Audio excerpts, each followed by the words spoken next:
Надежда Тихонова, одна из первых, выступает перед публикой. К этой конференции готовилась больше 2 недель. Тема доклада – российско-турецкие отношения в отражении газеты «Терджеман». Жизнью и творчеством издателя она заинтересовалась еще в университете. Тема потенциально интересная очень, но недоисследованная, как российскими исследователями, так и турецкими.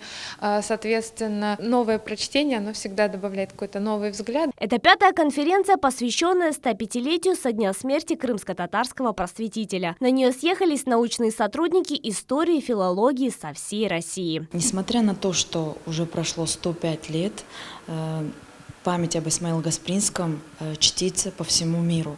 То есть организовываются симпозиумы, большие международные конференции, чтения.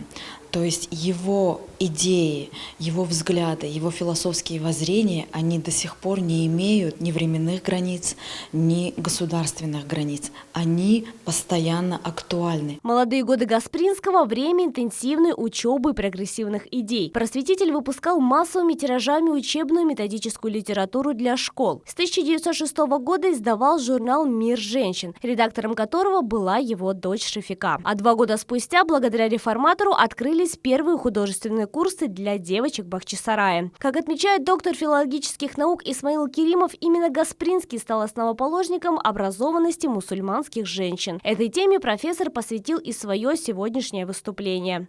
Крымско-татарские женщины в помощь крымско-татарских студентов. И вот эта тема меня заинтересовала. Я набрал немало материала по этой теме. И оказалось, что вот наши женщины во время Первой мировой войны с 1914 года поняли, что очень важно, когда крымско-татарская молодежь учится в европейских университетах. По словам сотрудников музея, каждый из докладов в скором времени будет оформлен в научную статью, чтобы весь мир мог ознакомиться с новыми открытиями, которые касаются не только деятельности Гаспринского, но и тех людей, которые участвовали в просвещении крымских татар. Исмаил Гаспринский похоронен 11 сентября 1914 года на территории Занджилы-Медресе, напротив мавзолея крымских ханов. Сегодня его могила – часть Бахчисарайского историко-культурного заповедника.